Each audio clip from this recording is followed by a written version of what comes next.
हम आएंगे जाएंगे, लोकतंत्र है, जीतेंगे हारेंगे, इसको ध्यान में रखकर देश के भविष्य को ताक पर हम नहीं रख सकते, न हम रखना चाहते। ये आपकी पॉलिसी है, आपको मुबारक हो।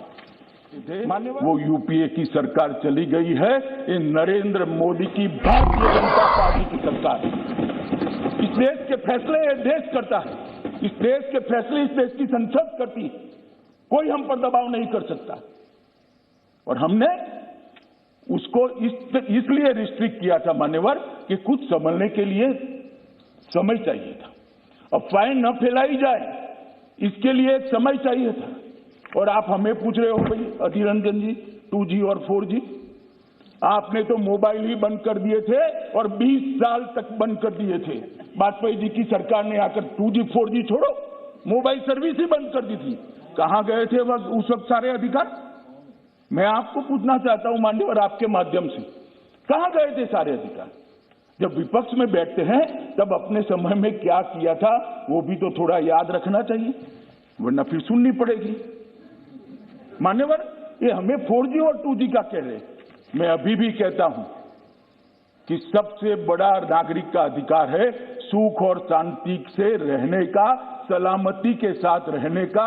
सलामती जहां नहीं होगी वहां सारे अधिकारों का कोई मतलब नहीं है। ये नई फैशन शुरू होगी।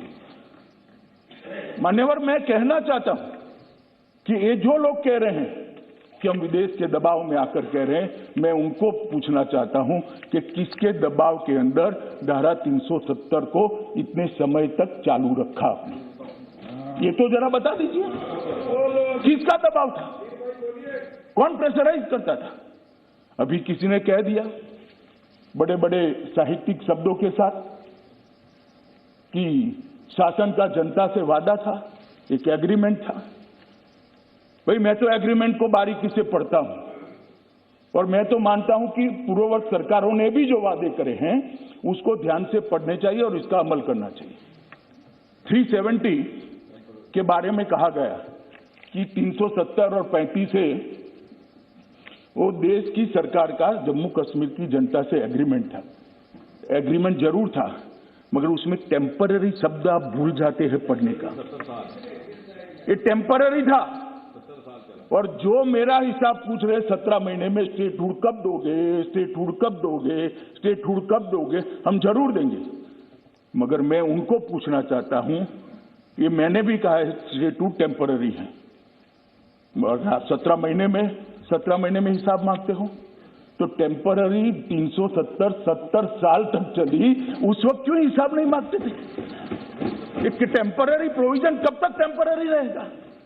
टेम्पररी प्रोविजन को क्यों उखाड़ नहीं देता यार? क्यों कोई पूछता नहीं था?